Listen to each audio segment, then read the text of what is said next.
It's week 50 of the golfing calendar, and this is the final Talk Birdie To Me for 2023. You kind of think golf news might be winding down a bit, but oh no, there is a heap of golfing news going on. Thank you very much to Ping. They'll help you play your best. You can get a Ping club fitting from your local golf shop or professional. Great Chrissy Prezi idea too, by the way. And the Golf Clearance Outlet. They're in Sydney, Melbourne, Brisbane, Perth, and online at golfclearanceoutlet.com.au. Also great for Christmas. But now, the host of the #1 Australian golf podcast for the last time in 2023, here's Nick O'Hearn and Mark Allen. This is Talk Birdie To Me. Okay, so it's our last episode of 2023. I'm at Australian Golf Headquarters. Nick O'Hearn is up at the mansion, just taking care of the moat. Apparently he's got an alligator problem up there, is what I've heard last, and the drawbridge isn't going down like it should. G'day, Nick. You are full of it. G'day, Mark. Good to chat as always, mate. Yeah, we're a cathedral, just messing around up there again. No, we're at our place near Cathedral, so there's a lot of grass to be mown. There's plenty to do. He downplays it, doesn't he? Yeah, he does downplay it. Downplays it, jeez. Have you got permission to mow that grass? Because we know some councils it makes it very, very difficult. Yes, certainly have permission. There's plenty of it. You're talking like Nick mows the grass. I think he's got people to mow the grass. Yeah, I reckon that might be. Be accurate. Can we start with this, please? This week, Footjoy Gate, and I'm talking about not Titleist Footjoy. I am talking about Tiger Woods wearing Footjoy shoes for almost 2 years now, and this got me going. I mean, nowhere else, Nick, is this a big story except right here on Talk Birdie To Me. Nowhere else in the world until recently. Now, this week, one reporter went to Tiger Woods towards the end of the father-son and said he was asked to clarify his relationship with Nike, and this is what he said: "I'm still wearing their product." So the guy went back in for more. He goes, "Is this the end of it coming up?" Because most people know that, in the industry anyway, that his deal ends up at the end of 2023. And he didn't elaborate. He just said this once more. No, I'm still wearing their product. Well, is this the end of it coming up? I'm still wearing their product. Okay. If I'm Mr. Nike and I'm paying this bloke, let's say it's 100 million Australian dollars a year, to wear Nike head to toe, and I see you wearing Footjoy shoes, I would immediately get you on the phone and say, "Mr. Woods, I'd like to see you in my office." And then when he got there, I'd say, "Now listen, Eldrick, we are paying you $100 million a year to wear Nike head to toe so we can sell more Nike golf shoes. I'm not paying you $100 million a year so you can sell more Footjoy golf shoes." What do you reckon his answer would be, Nick? Well, I think I mentioned this previously. I have a bit of inside knowledge on all this sort of thing. Through a mutual friend, I did mention this, who's fairly high up in the Nike chain, and he said quite a while ago that Tiger is wearing Footjoys. They've asked him to wear the Nikes, but he prefers the Footjoys, and that's the deal. So Nike kind of have to go, well, do we upset the apple cart here and revise things? Perhaps they're waiting until the end of this contract. I don't know. But it's, in a way, it's a little bit like, it's funny you bring this up because we watched, the family and I, we watched the movie Air. Have you seen that? Yeah, great show. Great show. It is phenomenal film. All about Michael Jordan and how the Nike deal came to pass with Matt Damon, Ben Affleck, all that sort of thing. So it was so much fun. So when you get superstars, when you get superstars like Michael Jordan, megastars really is what we're talking, once in a generation. And Tiger Woods, well, you kind of almost need to have some flexibility there, I would imagine. Yes, the shoes are a big part of the deal, but I think for them, the cap, the shirt, they're the most prominent things. Do people really pay attention to what he's wearing? Obviously they do because he is wearing Footjoys, but we all know that Footjoys are the best golf shoes in the world. Yes, we do know that. They are hands down. It's like the ball. Titleist are the best ball. We all know that as professional golfers. So, and given the state of his leg, his foot and all that sort of thing, he's just going to wear what's comfortable for him. He's used to wearing them, obviously, and it's what's working for him. But Nick, this is Nike. I mean, they could get a Footjoy. They could get a Footjoy, cut it into eighths and see what their Footjoy's secret is, and they could make a pair of Footjoys with a Nike swish on the side. So I think there's more to this. I mean, I'd be staggered. After what he said at the father-son event, and knowing that his Nike deal comes to an end in 2023, so in 3 weeks, I think it's over. Yeah. That's my prediction. I might come back next year with egg all over my face. But I think it is all over Red Rover. So I wonder where he's going to go next. Where would you go next? Well, TaylorMade, Adidas, that sort of thing. I mean, if you look at that story way back when about Michael Jordan, he was going to Adidas and ended up going with Nike. Yeah. So Adidas is a pretty popular bit of gear amongst a lot of different athletes. But you could be right, and it'd be sad in a way because some athletes, they're that when you mention their name, the brand they wear. It's like Roger Federer. He was always Nike, but that ended. And then he became, Uniqlo, I think it was, for quite a while. And yeah, that's right. He did a deal for his own shoes as well. So I've done a little bit of research, just a little bit. When Nike first signed Michael Jordan, their goal was to make $3 million a year on the back of him wearing their shoes. Yep. These days, with the Air Jordan brand, they make $3 million a day. So to me, I'm staggered Tiger Woods isn't thinking along the same lines. Surely you get together with the people at Nike and say, let's make the best golf shoe in the whole world. And then, people will just wear what he's wearing. I mean, I don't know whether it's a coincidence or not, but in the last 2 years, since Tiger's been wearing the Footjoy, I've seen more of the classic-looking Footjoy on tours around the world than any other shoe all of a sudden. So he moves the needle no matter what he does. Anyway. Yeah. I'm staggered. Yeah. No, I guess we'll find out next year because the deal's coming to an end. But the way he answered those questions, he could have dispelled the rumours pretty easily, but he didn't. So, yeah, it's like it's the rumours with the LIV players. Are you going? Well, I'm just playing my schedule right now. They're not answering. So there's huge money in these shoes too. I know it's not sport, but Kanye West was with Adidas and he had the Yeezy shoes. Yeah. And at one point in time, the value that deal's obviously collapsed in a terrible heap now because he's being an absolute tool. He's lost his mind. Oh, he's an idiot. Yeah. I mean, he's an absolute tool. Yeah. However, the value of sales and revenue from that shoe line compared to the entire rest of the Adidas business was higher. Yeah. Just for that shoe. Just for that shoe. That's right. A lot of cash there. That is right. Hey, let's go from Tiger, who was wearing Footjoys, to Charlie, who was wearing Nikes.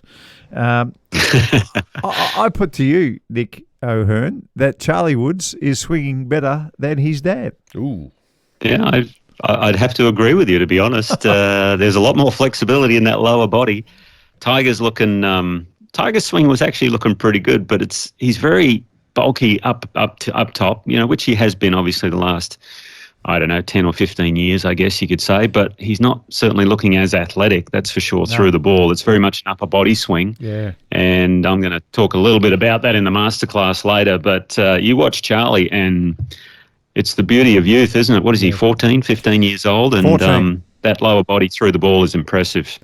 I think we've mentioned this before, but I love what Tiger's done with the equipment. I can see it. I end up watching a lot because I'm curious, and when you got someone like Charlie swinging it the way Charlie is, and his dad's Tiger, it's I just love following it. It blows my mind. All the other golfers out there hasn't been, in my experience anyway, someone who's come along and looked the way Charlie has looked compared to all the other father-sons. Plus, it's the mannerisms. Yeah. Like it's the recoil, the club twirl, the finger point, the fist pump. It's a mini me. And we've mentioned this in earlier podcasts, but his athletic ability is frightening. And I think I've mentioned this previously, but my youngest daughter was a similar age to their oldest child, Sam, who was actually caddying for Tiger, I saw.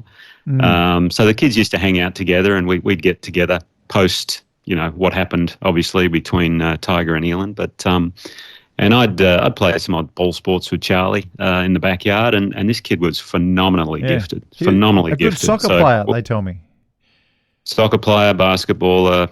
I think he's just anything with hand-eye. He's pretty good. Well, let me read this. This is just a little article because I think everyone's wants to know where he's ranked over there in America. And we've spoken about this before. Last time we spoke about this, he wasn't in the top 30 in his age group in Florida, not in America, just in one state, Florida.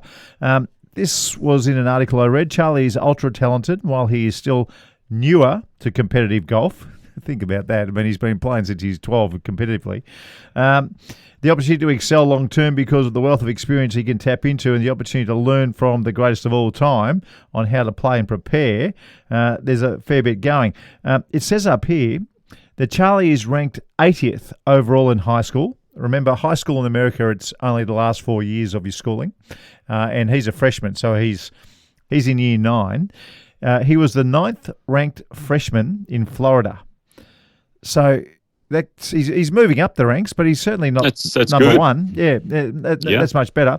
And 28th out of 1,400 in Class 1A, where his Benjamin school competes.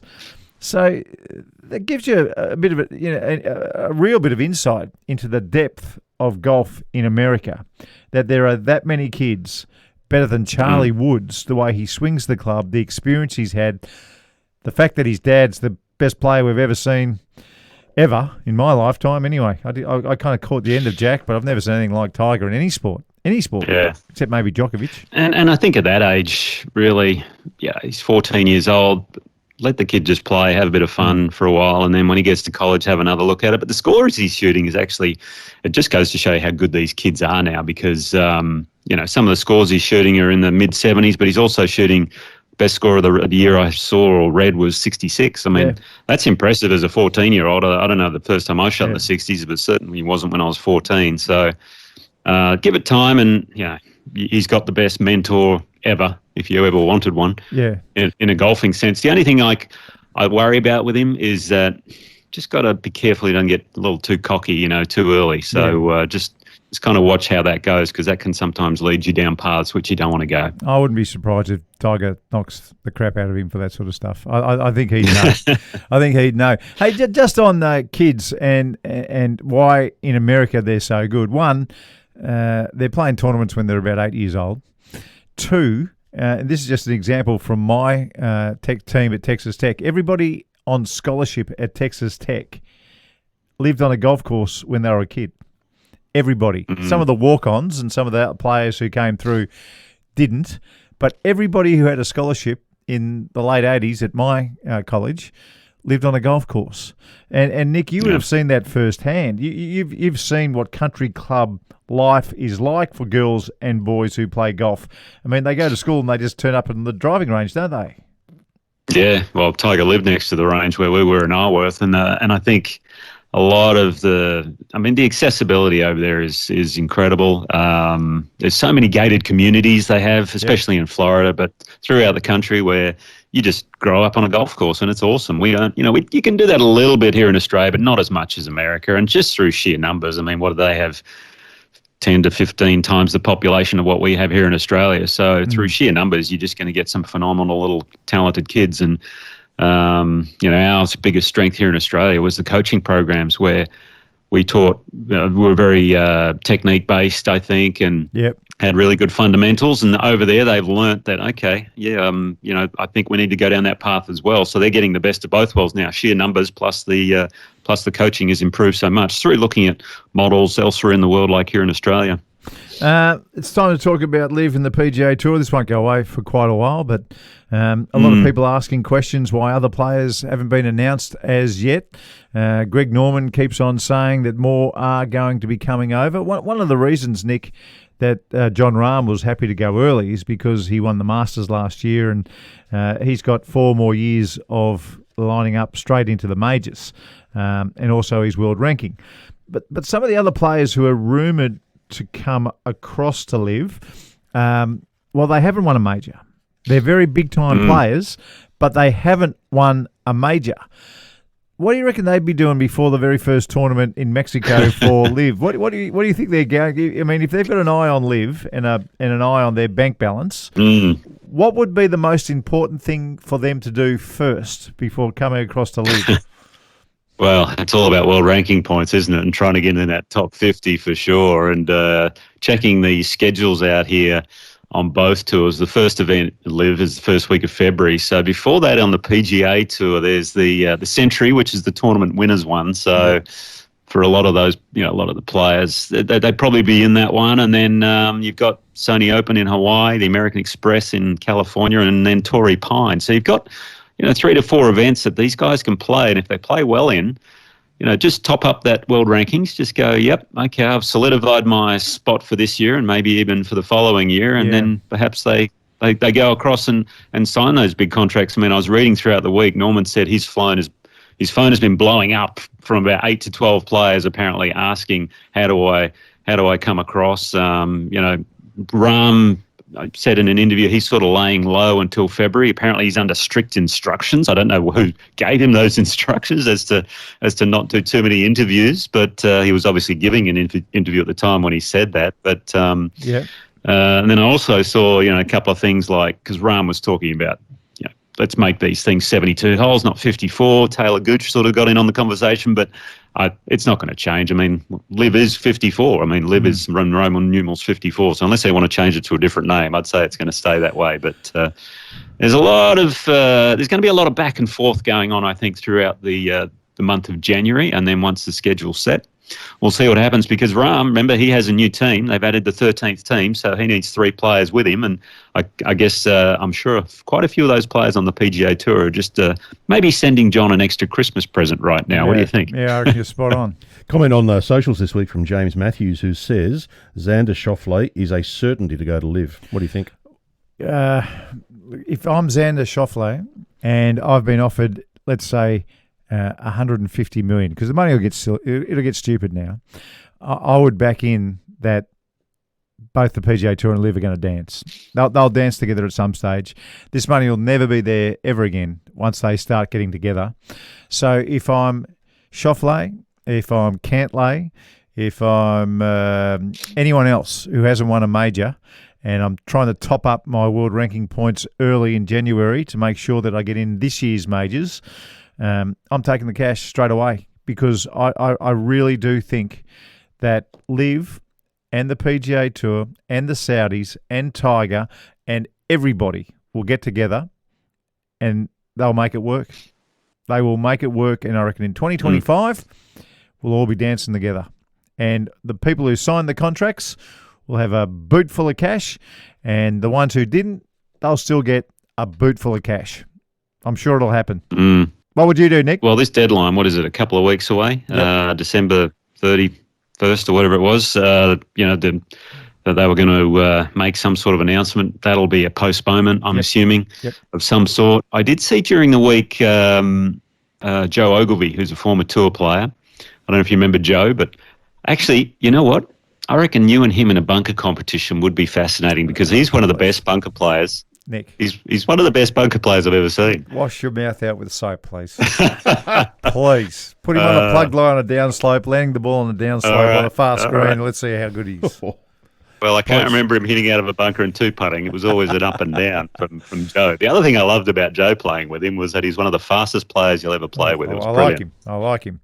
Did you notice, Dan, that Nick has dodged the question that I asked him? Hasn't answered it yet. Did you notice? I did notice. Oh, no, I haven't. So what would you do, Nick, is my question. I'm circling. Well, I have a feeling, I kind of have a feeling, just, reading various comments, and Joe made a bit of a comment about it, I think, on his Twitter feed about, all these different investment groups, private equity groups. What was the one we spoke about last week? Strategic Sports Group or whatever. Yep. These people tipping in billions, perhaps they all of a sudden just go down their own path, maybe not go down the PIF route, and then we've separated for good. So I'm not sure where it's going to go, but I think, looking at it, yes, I think they will. They kind of have to go together, I would imagine. Yep. What would I do if I was those players? Yes. Probably exactly what you just said. You'd take the cash and then just sit and wait and go from there. Because at this point, as we said last week, I mean, Jay Monahan legitimised sports washing basically at that June 6 agreement when he said, yep, we're going to partner with them and stop all this. So the players that go now, you can't blame them. And I don't see a reason why they wouldn't, unless they, feel that they're already very content where they are and they don't really want to go across and play these 3-day tournaments if they're in the prime of their career and they're really geared up for the majors. We know Spieth, Thomas, McIlroy, those guys aren't going to do it. But, if Schauffele goes, as was mentioned there, Cantlay's going with him. I think the one fear that the PGA Tour might have is Wells Fargo, which is a huge golfing name these days. They've been part of the tour for a long, long time. They're pulling the plug after their event this year. And from what I understand, they're pulling the plug because the PGA Tour is now dealing with the Saudis. So they're making that stance. They're not pulling the plug because the best players are going across to LIV. They're not going to go across to LIV anytime soon. But they were disappointed with the sports washing aspect. Yeah, I reckon by now the PGA Tour has probably had a word to all their sponsors, understand who's staying and who's going. And I think that's going to be a big factor as well. If there's just one Wells Fargo that are going, I don't see that as a big loss when you've got the $800 billion fund that you're playing with. Not in the PIF sense, no. That's what they've got. But if they don't join, well, that is a big loss because then all of a sudden they've got to find another sponsor there to take over that tournament. Now, we've said before, if they're going to try and fight this with money, that it's a losing cause, obviously. And it's interesting. You look at the players that are coming through now. Min Woo Lee just got his PGA Tour card for this coming season. Did you see the hype video that was dropped, by the way? Yeah, you sent it to me earlier in the week. Unbelievable. What do you think? Oh, I said so. For the PGA Tour to do a hype video on Min Woo Lee, I think that is just amazing. I mean, they are trying to cash in on the excitement that we all feel. I have a feeling it was Min Woo Lee's team that did it rather than the PGA Tour. Oh, I didn't know that. I thought it was the PGA Tour. I'll have another look. I'll have to have another look, but I thought it was Min Woo's because there was some sort of, apparently a SpongeBob reference in there or something. Maybe it was to do with the music. But I tell you what, the music in it wasn't as good as our Ping Global Results Top 10 music. I can tell you that right now. Not even close. Hang on, so we got the PGA Tour card. I'm just having a look at it now. It's time for the moment you've been waiting for.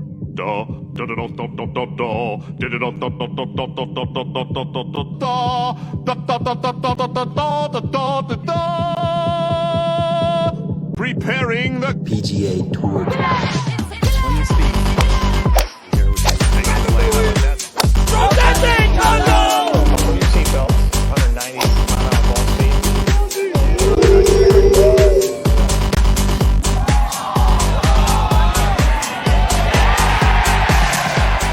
His team are very good. Not quite as good as our team here, but they're very, very good. Hey, guys, back on the LIV just for a sec. So if they don't join, as you suggested, Nick, a moment ago, could happen. Let's assume for a moment they don't join. If you look at the NBA, if you look at football in the UK, the baseball, everything, these sports go and identify these killer young players really early and sign on big contracts very young. Yeah. Let me put this to you. They'll be seeing Charlie Woods doing what he's doing. Let's say they don't join, and let's say in a year or so he's improved even again, which he will. Yeah. Do you think LIV would look at someone like Charlie? Yeah, of course they would. They would. They would. They're not going to get him. Whether they get him or they wouldn't get him. No, Dad wouldn't allow that one. But at the end of the day, Dad would cut him off, Nick, if that happened.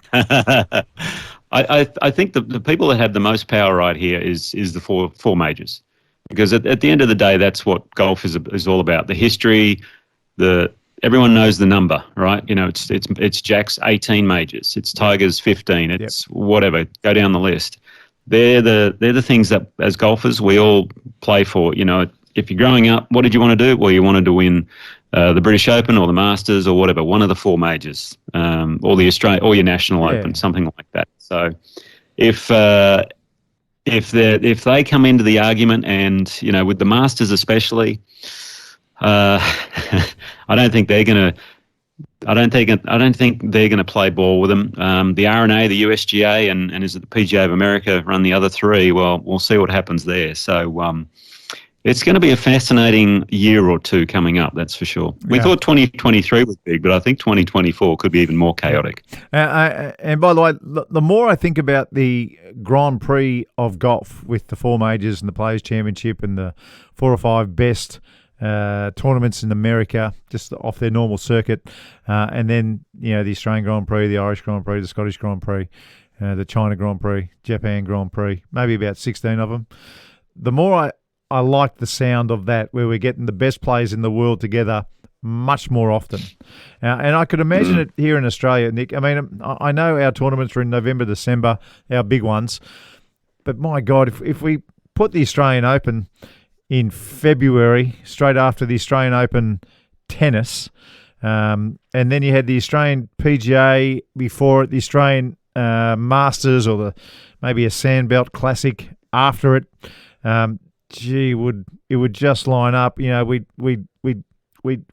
get a couple of players either side of the Australian Open, where all the best players are there, maybe playing in the PGA, maybe playing in the Australian Open. It would be the biggest game changer of all time if that was to take place. And then when we're talking about billions and billions and billions of dollars, you'd feel like we would be a winner not only in our big events, but also in our smaller events. Yeah. Men and women. And that's the other thing. You know what? I don't think the PIF, I don't think this fund has really pulled the biggest trigger of all yet, and that's women's sport. You wait, and golf is going to be right there. You wait until they go, okay, you want the full court press? Here you go, everybody. You wait until they start funneling some cash into women's golf. It'll be game over. It'll be game over, and they're here to play. Yeah, well, they already do, with the Aramco series and all that. But once they start pumping some, live-like money into it, look out. Hey, I'm all aboard your bifurcation too. I know you sent me a little picture of the Titleist 975D, the old bore-through that Tiger used to have an X100 push through an inch, and then Aaron Baddeley copied him completely when he was a 19-year-old as an amateur and won the Aussie Open. He had exactly the same driver. But when the rollback comes in, and it's going to come in, the very next step is to go back to that size head. And I think that looks after pretty much everything. Yeah, no, I agree. Well done. Well done for putting it out there. Something under 300cc. That driver, I thought, that was a good size. I never used it myself. I was the pin guy, obviously, but I think it was the Thai ISI or something like that was the driver back, which was fairly comparable, but make it smaller. Yep. And then all of a sudden, guess what? And you think about it. One of the things that Tiger said when he was talking about his son Charlie during the interviews afterwards was how much speed Charlie has, and he says yes, but that's because of the technology. Yep. He said if he'd have grown up with my stuff, you wouldn't have seen that speed, because at his age, guess what? I didn't have that speed, is what he said. Yeah, that's right. So he developed it a little later. He didn't win any of his USGA championships because he won 6 in a row. He won the under-18s 3 times in a row, then won the US Amateur 3 times in a row. So 6 in a row, which that record will never be beaten in the history of the world. The world can keep going for another 10,000 years. No one will win 6 USGA events like that in a row. It just can't happen. Or match play too, Nick, which is of all people, the bloke who beat him twice. You should have been playing that year. You would have stopped the roll. But he was using a wooden club before that. So when he was 14, he was still using persimmon. I think he won the first USGA with the tiny little tailor-made one, the very first one that came out. Yeah. So even that tailor-made, I mean, you still had to swing easy with that because it was such a tiny little head. It was actually smaller than a persimmon head. Yeah, that was the burner, wasn't it? Yeah, remember? That's it. Did you have one of those? A little burner. Oh, well, yeah. No, I remember having a 13-degree spoon as well. Yeah, a tailor-made spoon. I had a spoon way back in the day. I had a spoon, but I used to look down at that tailor-made burner. It was too small, and like I said, my persimmon club was bigger, so I was happy to hang on to the persimmon one until finally, I think the first metal wood I ever used was that Top Flight thing that had a graphite face. And they were giving them out at the Masters one year. I thought, I'll give us a go. Oh, wow. And it just popped away. It was amazing. Get yourself a party pie and a cappuccino, and I'll see you on the 10th tee. Yeah. Almond flat white. Sounds good. Cheers.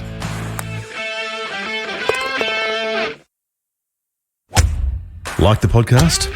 Oh, maybe tell a friend. Drop them a text or share it on your socials. This is Talk Birdie To Me with Nick O'Hearn and Mark Allen. So I finished golf yesterday, Nick. I played during the week. Mm-hmm. And the bloke I'm playing with, his name is Gareth, and his wife, Joanna, played with us as well.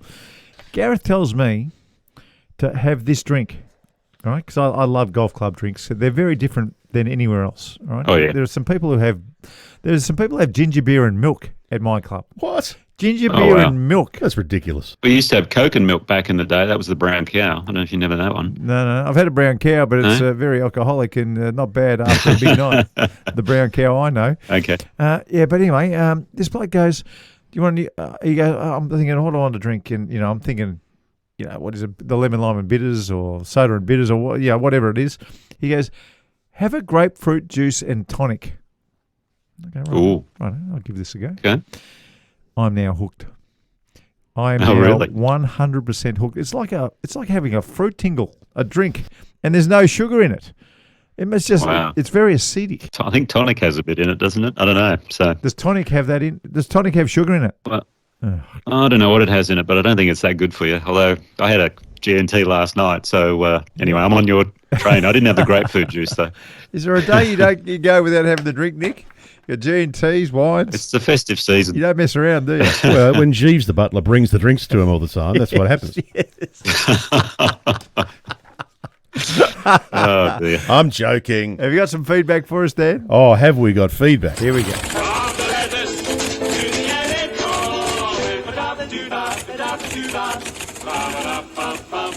You're happy to talk LIV and PGA again? Yeah, of course we are. We love LIV. Of course. Because that is the bulk of the feedback. Are you kidding me? Really? Yeah, it is, yeah. All right, so here we go. Adam McKenzie has said, great thought from Mark Allen that Tiger is the man to form the right team and has the game of golf foremost in his heart to broker a deal between LIV and PGA. Yep. He goes on to say, LIV aren't going anywhere. There's got to be a compromise. And I agree. Tiger's the key. Yeah. Well, look, I don't think he's got the business acumen required, but I certainly do think he has power in any room that he would be in. So I think that'd be a big head start. I think the business acumen would be right behind him, carrying the briefcases. Yep. But I think he's the man to look the Saudis in the eye and shake hands and make sure everyone's looked after. That'd be my guess from a long way away, Dan. Yeah. A long way away. Craig McCarthy said, this is, and he's talking about the Rahm stuff, this is LIV teaching the PGA Tour a lesson. If you screw around with petty power plays, we will start poaching your talent again. LIV is winning. Yeah, no, I certainly agree there. They've got that bankroll. What did you say earlier? 800 billion. 800 billion. And if they just want to, just put a little bit of a half-court press on, well, guess what? Out comes the checkbook, and so they go, take a look at this, fellas, because there's plenty more where this came from. So they're not even trying at the moment. They're not even trying, mate. One of the things that we're really good at, I think, on this show, you guys are really good at, is taking people who maybe have a different view to you and talking about it. I think it's good, and I think we should do it. I think we should be open to that. On air, anyway. Well, come on, don't go there. So Chris Hogman has written in, and Chris has said, this is in response to the conversation last week about LIV and PGA. Right. This is Chris's view. And the LIV bashing continues from you. Not one word about how the PGA Tour has treated its members, which is making them want to leave. Now, Chris is entitled to his view. Nothing wrong with that. He's entitled, and I'm glad he's expressed his view. That's fine. What do you guys think? Well, hang on a second. I did say, I think last week, that Jay Monahan gave everyone free rein to go across at the June 6 agreement announcement when he legitimised sports watching. So, he's saying, look, we're partnering. So it's no surprise that players are going across. And we've just seen John Rahm, obviously. Part of the agreement was that they wouldn't poach players, but we know that that's, probably one of those, well, yeah, sure, but we might do it anyway. One of those things. So I didn't think there was any LIV bashing in there, though. No, not at all. I'm pretty sure we both agreed that with Jay Monahan telling everybody at the start of last year not to deal with the Saudis, and then halfway through the year dealing with the Saudis himself, and now we've got this mess. I think we both said that it's probably the end of Jay Monahan. And yeah, absolutely. I can't see how that's LIV bashing. But anyway, Chris is very welcome to start his own podcast and give his own views. Absolutely. Yes. That's true. We might even listen. Message from Joe, who's our favourite greenkeeper at Napier in New Zealand. You might remember Joe was on the pod a while ago. Oh, yeah. He's a greenkeeper at the Awatoto Golf Course. That's it. It's fantastic. Yes. Joe's written in, hey guys, the John Rahm news was shocking. I didn't believe it until it was official. He's gone against everything he ever said about PGA and LIV. He said, I don't play for the money, but then money is part of the reason for signing, of course. Yep. He can play the Masters for life. He's exempt from the other majors for years to come. He must know something that's going on behind the scenes. He is amazing to watch, but he does nothing for me wanting to watch LIV golf. 2024, by the way, is the year of the Fox, Ryan Fox on PGA. Go Ryan. That's actually a very interesting point. John Rahm going across, will that make more people watch LIV tournaments? It's not going to make me watch more LIV tournaments, but it may well get a few extras across the line. Nick, what do you reckon? Yeah, it'll get a few eyeballs, especially in the Spanish region. Yeah, that's true. So, yeah, as I've said all along, it's not my cup of tea to watch it. Really, the fun event that I do enjoy watching is the team one at the end of the year. So, but the others not so much. But hey. And Adelaide. Adelaide's the other good one to watch. I was there. It was a lot of fun. Yep. It was a lot of fun. Especially when the crowd was standing not behind the ropes, not behind the bunkers. They were standing on the fringe. They were standing on the fringe of the green. On the last hole. It was amazing. Now, another whack here. This one from Chris Ford. Chris has said, the PIF is one of the world's largest sovereign wealth funds. Why are you guys continually mentioning LIV losing money in its first year? They're investing billions worldwide. They're going to make trillions in return. I don't think we're harping on it, but I think it's just it was a footnote that they haven't been making money. I think last week we mentioned about they are playing the long game. Yeah. So if they keep going, I think they will eventually, because everyone will go across, and I think they will make money eventually. No, I think the long game is what you said. Yeah, for sure. And when you think about it, golf wise, yeah, they are losing money each week that it goes along. But in the long term, because it's all about this NEOM city and creating the, all the businesses and everyone to come in on top of that, well, then the long game it is. And I'm sure they will eventually probably make some money. And if they don't, well, they've still got, $5 billion coming out of the ground each day. That's right. $5 billion every day. And 200 years worth of oil to drag out of the ground. That's a lot there. I think they're going okay. They're doing all right. We could spend the next 20 minutes talking about LIV PGA feedback. We won't, but I'll finish on this one because this is an interesting one that I'd like your view on. Yep. Vladimir has said, I don't see a problem. Baseball, NBA are all on almost billion-dollar contracts. Why shouldn't golfers be as well? Why do they have to play for prize money?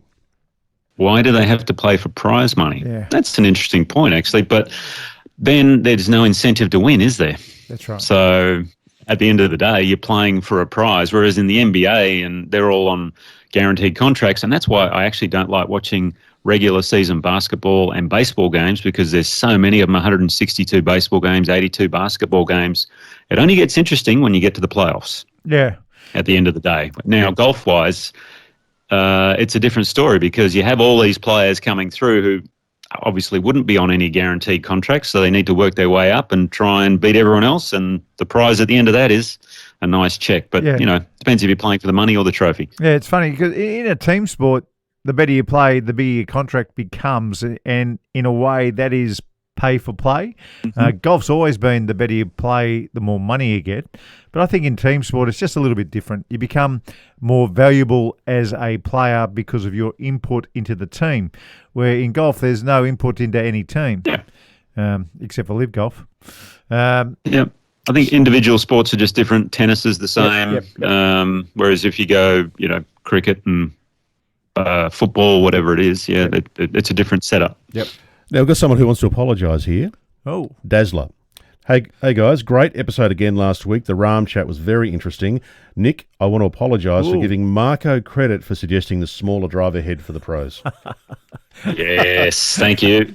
Much deserved there. Thank you. I was looking for that bit of feedback. That's why I started with it this week. It gave you full credit. Well done. Thank you, Daz. I appreciate that. Now, this is interesting. So we were talking last week. We heard a question last week from Ross in Mackay about when to press when you're playing with your mates or when you're playing competitively at the same time. Dale has replied to that. He said, my tip for pressing your mates, don't pull the trigger unless you have an advantage over them. They might be a strong iron player and have a couple of par threes to finish, and or a solid driver, and it's an easy par five to finish. Yes, that makes sense. Yep. Very, very good. Very strategic. Situational awareness. Yeah, I like it. There we go. Marco, you did a masterclass last week on staying down. Yes. We had some feedback on that. John Rogers. Now, John is a PGA pro at Thaguna Country Club in Albury. Right. And he commented on that. Good. And he said, real long hitters actually move up, down, up, in my view. A little up in the backswing, down in the downswing, and up again through impact. I'm not talking about early extension, but athletic movement that is usually stolen from most golfers at an early age. Yes, I agree with that. I know exactly what he's talking about. But that masterclass was certainly for players who aren't so athletic. Yeah. But I like his point. Well made. A point well made. Thank you, John. Now, final bit of feedback, and this is a really lovely one to finish on as the last bit of feedback for the year. Ooh. This is from Andrew, who is in Kiama in New South Wales, which is one of the most beautiful places you'll Is ever it see. really? Oh, my gosh. Whereabouts is Kiama? On the coast? Yes, it is. It's about an hour south of Wollongong. Oh, nice. Which, as you know, is God's own country. Yes, that's where you're from, Dan. But Kiama is stunning. It is stunning. Wow, okay. Andrew has written in, "Hey guys, they say that you should never meet your heroes, and growing up, you guys were two of mine. Nick, I saw you on a couple of Thursdays ago, but I didn't have the guts to go up and shake your hand. You still had that look about you, those signature sunnies that you wear like you're about to step onto the first tee.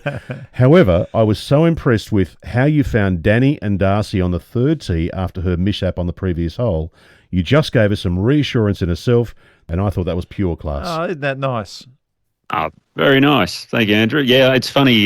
Danny Vasquez and Darcy Boyd, they just got married recently too. So shout out to them. Danny was playing the Australian Open there at the Australian, and Darcy was doing the fiance thing at the time. That's caddying, so well done. But she's got a lot of talent, Danny, too, and had a bit of a tough start. So just wanted to say a couple of words. Anyway, very nice of you, Andrew. Thank you. Beautiful. Well, let's keep moving.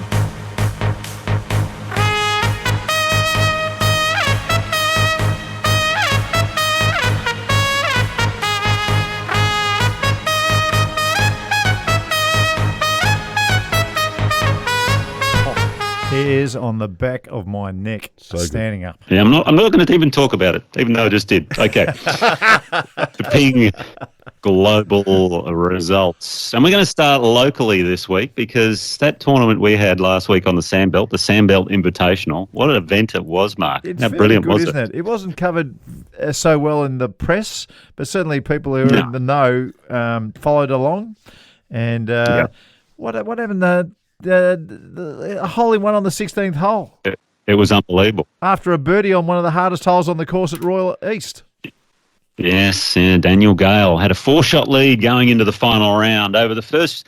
So here's the courses, by the way, and you're just going to drool at this if you're overseas listening to our podcast. If you're a local, well, you can get to play them. But the Victoria Golf Club round 1, Yarra Yarra round 2, Peninsula Kingswood round 3, and then Royal Melbourne, the East Course for round 4. So Daniel Gale played some beautiful golf, had a 4-shot lead, but basically had given it all away and found himself, I think, 2 back with 4 holes to go against Matt Griffin, who played a really nice final round of golf. He ended up, do you know the 15th hole at the East? Yeah, I love the East Golf Course. Yeah, love it. Yep. So he's driven it through the green, hit it over the green on the par 4. Yeah. Got up and down for the birdie. Oh, that's impossible. Walk across the road. I know. Walk across the road to the 16th, which was famously called by Tom Watson the best par 3 on the property. And they weren't even playing it that year in the composite. And he steps up there and makes a hole in 1. Thank you very much. I think that was his first in competition too as a pro.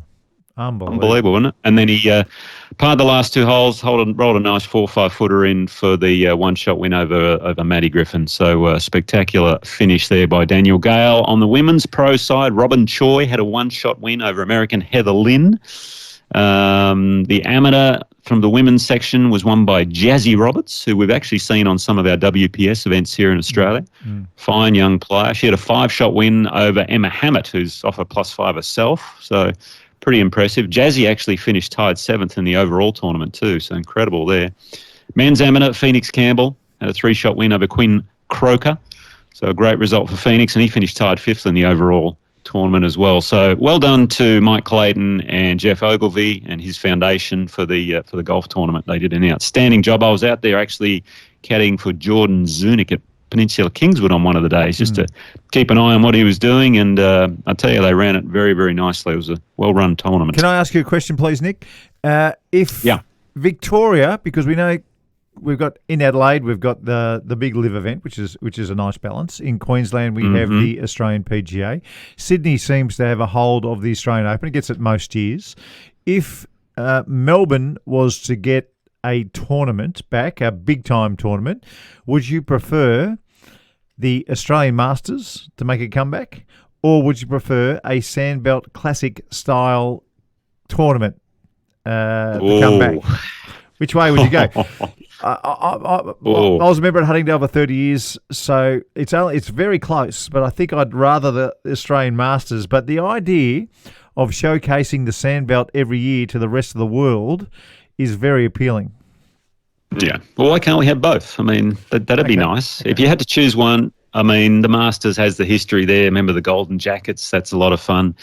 But, yeah, the Sandbelt, I mean, all these golf courses are incredible. I actually played Vic the other day too in an event for charity. Yeah. Friends of mine, Mark and Ann Roberts, had put on. Yeah. You know what it's called? Range on the Range. Range on the Range. I like it. Yes. We played a beautiful 18 holes in the morning, and in the afternoon at dinner, you drank plenty of Grange, so it was a lot of fun. Hey, I've got an idea for the tournament in Melbourne. And the art of compromise is very important in this world, particularly with the load tolerance that we see all over the place.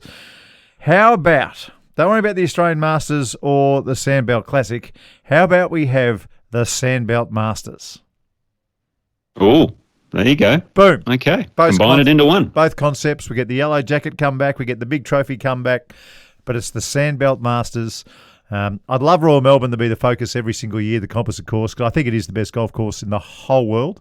So if you got to play one round at Royal Melbourne Composite, one round at, let's say, Kingston Heath, one round at PK North or Victoria or Metropolitan, and then everyone comes back for the last day again, and we finish at Royal Melbourne Composite and call it the Sandbelt Masters.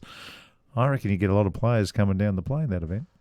Hey, you're in ideas, man. I like it, Mark. Well done. Well done. The spirit of compromise. Can I ask you a question, Nick? You said before that you were caddying.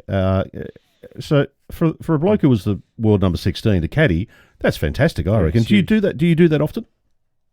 No, no, never really, to be honest. But Jordan's a young pro here in Australia that I help do a bit of mentoring with, and he just wanted me to check him out one day during the tournament just to see how he was going. And I said, well, hey, I may as well get up close and personal. I may as well caddy for you. So I just slung the clubs over the bag. I wish he had a half set like I did, because it was bloody heavy by the end of it, I tell you. But it was a lot of fun. And PK, tell you what, the course looked an absolute treat. So well done to them out there. Actually, I drove in the front gate the other day. PK is looking unbelievable. Yeah. Wow. Yeah, the greens are just like carpets, so just unbelievable, as you said. Now, back to the Ping Global results. On the PGA Tour, yes, we had the PNC Championship, which was the parent-child event. Used to be the father-son, but since Anakin started playing, it's, they had to change it to parent-child, I guess. That was at the Ritz-Carlton in Orlando. Not a very great course. I've played the Ritz-Carlton, and it's typical Florida, a lot of lakes, all that sort of stuff. So it's not a very good course. Yeah, well, hey, it's good for the guests that stay at the Ritz-Carlton, I suppose. But Team Langer, Bernard and his son, had a two-shot win over Team Duval, David Duval and his son. And obviously we've mentioned Tiger and Charlie. They finished tied for fifth. Charlie drove it over a 320-yard par four at one stage. That was unbelievable, the speed he's creating. So pretty impressive. Also going on in the States at the moment, and I was hoping it was finished by the time we did the podcast, but unfortunately it's not, is the PGA Q School, presented by Corn Ferry Tour. So the top 5 players plus ties, there's no playoff for this one, Mark, plus ties, get their PGA Tour card, and then the next 40 on the list get Corn Ferry status. Fantastic. So at the time of recording, round 4 had been postponed a day because of storms. Harrison Endicott, who had his card, he has a 2-shot lead. So he's looking really good at this stage. He sits at 12 under par. The mark's going to be around 8 or 9 under, I'm thinking. So if he can just shoot a par around the last final day, I think he'll definitely be in. We've also got a few other Aussies playing. Tom Power Horan, he's at 2 under at the moment, so he's going to need like a 6 under round, I'd say. He did shoot 6 under in his third round, so he started to get it going. John Lyris is 1 over. Dave Micheluzzi's over there as well at 5 over. He actually did some press and said, well, I may as well come over. I've already got my DP World card. Why don't I give this a go as well? So all the best to those guys over there at the Q School at TPC Sawgrass on the Valley course, not the stadium course, so a little different. On the DP World Tour, they're in Mauritius this week. Ping's Louis Oosthuizen had a 2-shot win over Laurie Cantor. Back-to-back wins, I think that is for Louis. So well done there. I'm going to do a little masterclass on him a bit later. Tied for 59th was the lone Aussie who made the cut, Andrew Martin. So it's just, a decent start. Just making cuts early on in your DP World Tour season. Well done. And then the final event on the Asian Tour was the Saudi Open presented by the PIF. It's the final tournament. And how much money do you think the Asian Tour plays for in a season, Mark? I'll just give you a bit of a guess. $20 million. $35 million this season. Well done. And you know why? It's because they've pumped a lot of these international series events up through the PIF. So they're pumping money in all over the place. Not the $600 million of John Rahm, but $35 million for the tour is pretty impressive. So anyway, we had a very unusual thing happen. The guy who won Thailand's Denwit Buribunsib. Yes. I got that out. Yeah. Did well there. 19-year-old. 2 weeks ago, he won the Thailand Open on the All Thailand Golf Tour. 1 week ago, he won the Aramco Invitational on the Asian Development Tour. Oh, you're kidding. And this week, he wins the Saudi Open. So 3 wins in a row on 3 different tours. How's that? Unbelievable. 19 years old, shot a 64 final round to defeat Henrik Stenson by a 3-shot. Henrik's playing for world ranking points, obviously. Yeah. And a great result for our own Travis Smythe, who finished 3rd. So Travis has had an excellent year on the Asian Tour, and I'll talk about the Order of Merit in just a moment. But the other Aussies who played, Todd Sinnott tied for 10th, and Doug Klein, the next best of the Aussies, at tied for 23rd. So basically, this is the last event. So top 65, keep your card on the Asian Tour, right? Yeah. Like all the tours, you got to finish in that top 65, so you get status for the following year. The winner of the Order of Merit was Andy Ogletree. Obviously, he's going to LIV now because he won the international series as well. Travis Smythe finished 4th on the Order of Merit. Great effort. New Zealand's Ben Campbell 5th.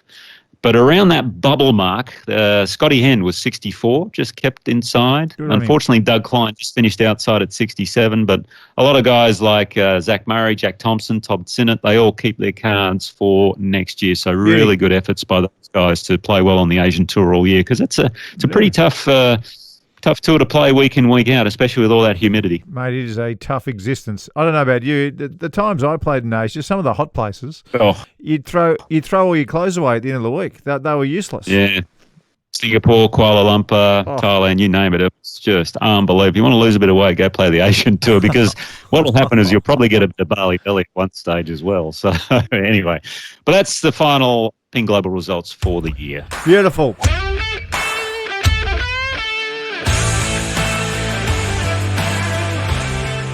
Last week you did your top 10 in the top 5, which is unusual, Nick. Turned into a top 10. I'm going to try and keep it at 5. And this time it is the best things that I have seen in golf in 2023. And would you believe Europe's Ryder Cup victory over the United States? I love it when they beat the United States. Did not make it in. Ooh. They were really? 6th. Yeah, they were 6th. Sixth. Number 5 best thing I've seen in golf in 2023 is Charlie Woods' swing. It is. He's swinging it better than his dad, easily. Not by a little bit, by a long, long way. He's only 14 years old. He's got very short clubs, which I highly recommend. If you've got a little kid who shows a little bit in golf, get him in the blades. He's got to be good though. Don't. If your kid's no good, don't get him blades. But if your kid can hit the ball, get him into a set of blades very, very early, because you want to force him to find and search for that sweet spot. You don't want it easy.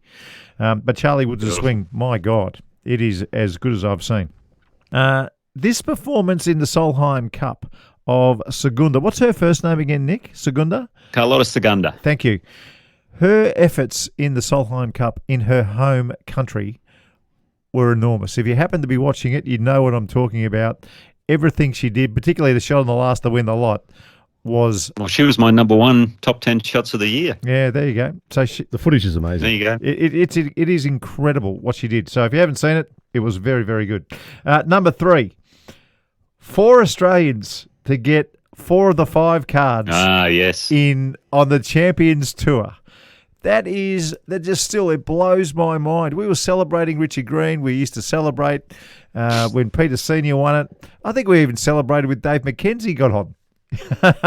So to get, the odds of that would be ridiculous. 4 guys. Ridiculous. 4 Aussies getting 4 of the 5 cards.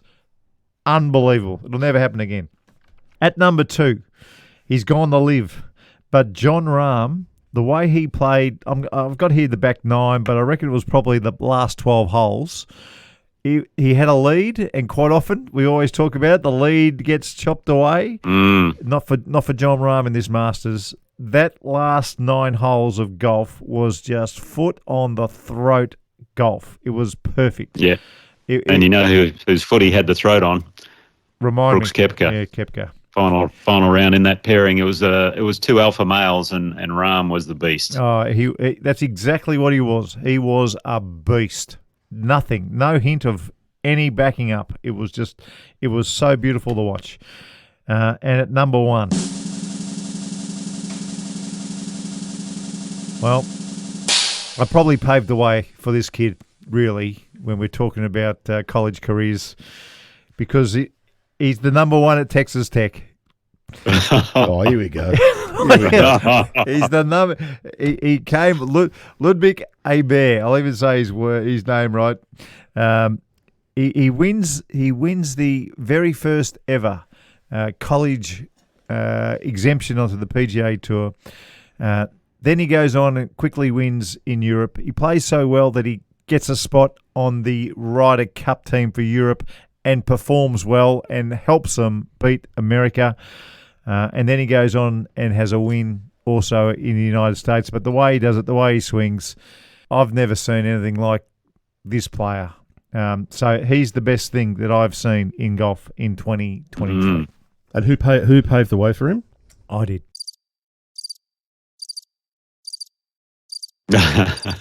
Yeah, well, obviously, Ludwig saw all those honour boards up there, that they have the honour roll of the best players at Texas Tech, and he saw somewhere in a corner. He broke a few of my records. Leading player out of bunkers, Mark Allen. That's the one I got to beat. That's the one I got to beat. He beat just a couple of my records along the way. I congratulate him. But gee whiz, the Texas. If you get offered a scholarship at Texas Tech these days, make sure you grab that sucker with both hands. But Ludwig, he was a breath of fresh air and so good for the game of golf and a future world number 1, no doubt. No doubt about that. It's time for the very last masterclass of 2023.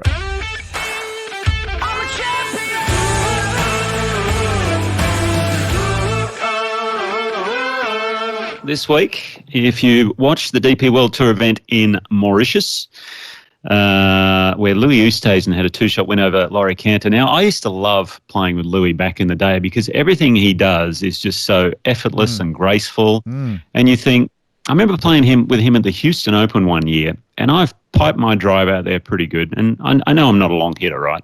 Yeah. He had 2-iron in his hand, and I think he flew me.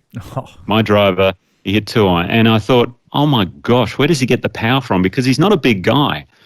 And in golf, you'll hear this term a lot. You want effortless power. A lot of amateurs out there have, unfortunately, powerless effort. Yes. So, and it's funny, if you watched any of the PNC Championship, and we've spoken about Charlie Woods' golf swing, kids, they have a lot of effortless power, and a lot of it has to do with the lower half and how they move their lower half on the transition in the golf swing. So I want to talk a little bit about that. That's what the masterclass is about this week. So when you get to the top of your backswing, something I always like to work on was my thought, or if I was practicing, was work from the ground up.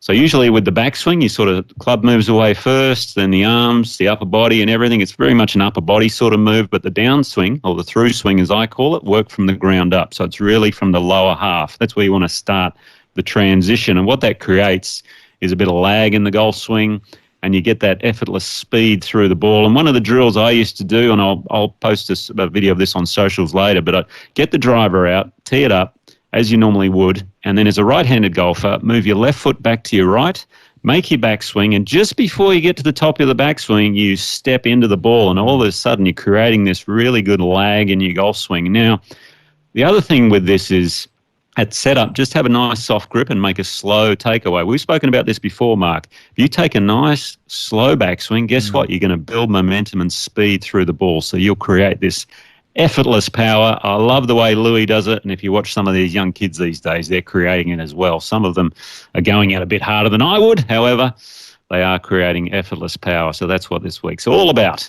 Magnificent. And that is a ripper. And I reckon a lot of people will be coming out in 2024 with much more lag and much more power and softer hands and all those things you're talking about, Nick. It just makes sense. Hey, a few people we've got to thank, Nick. We've got to thank Dan. Dan, thanks for putting everything together. Yes. What you do for us behind the scenes is incredible. Daryl Misson, our sound technician, he's an absolute champion. The tireless work he puts in. So thank you. Especially with the theme song that we had this year, right? Yeah. He's been fantastic. We'd like to thank Australian Golf Headquarters right here at Sandy Golf for letting us use their facility week in, week out. We much appreciate it. A big thank you, folks. Ping. Nick, you might as well go on with Ping. Their support is very, very valuable to us. Yeah, it certainly is. Thanks to Paul Rosa over there in Sydney and all the Ping teams throughout the country. Wonderful company to deal with, and of course headquarters back in the States. So thank you very much for your support. And also the Golf Clearance Outlet, wherever you find them, right across the country. Sam Colosimo, thanks for getting behind us. We appreciate that, and we look forward to talking golf right through 2024. Yeah, well said there, Mark. Brilliant, and it's been a pleasure this year doing it with you guys. Had a lot of fun, and we'll see you next year. Beautiful. Thanks for listening to Nick O'Hearn and Mark Allen's podcast, Talk Birdie To Me. And if you're looking for some new gear, Ping is absolute top class. Ping help you play your best. Contact your local golf shop or professional and they'll sort you out. And the Golf Clearance Outlet, who beat everyone's prices. They're in Melbourne, Sydney, Brisbane and Perth, and online at golfclearanceoutlet.com.au. I've got a favour to ask. Wherever you listen, if you get a chance to rate and review the pod, that would be fantastic. And if you subscribe, you'll never miss an episode. Talk Birdie To Me's executive producer is Dan Bradley at Kaizen Media, and sound design is by Daryl Misson at loudzebra.com. You know what? This would be a great TV show, Nick. This would be a great TV show. Imagine if you just got up and did a little masterclass in a net, Golf Channel style. We had some videos from around the world of all the funny stuff we're talking about. You talk about Charlie Woods' swing. It's just in the background. Oh, and the weekly updates on what's happening in the tournaments. I tell you what, Mark, I think that's a great idea. That's right. And when the Ping Global results come on, you could actually be seen dancing in the background or just walking from backstage onto the main stage. Yeah. And you know what? The 19th hole, I'll have that glass of red with me, and we can talk about that as well. If it was a TV show, would you wear that top, Mark? No, I wouldn't. No, I'd be wearing very nice clothes. Because that looks like an around the house top. I reckon. It is. This is a dance. I like it, it's a dance top. No, I wouldn't do it. Yeah. I wouldn't do it. I know what you'd have on. You'd have on the Gazman stuff, wouldn't you? Yeah, good. I would. I'd have the Gazman gear on. And you'd be wearing Ping gear, Nick, I reckon. No, it'd be good. It'd be good, mate. You'd have your Titleist. I'd have my Titleist golf bag out the front. You'd have your Ping tour bag right there. Be all happening. Anyway, we can only dream. We can only dream. That's true.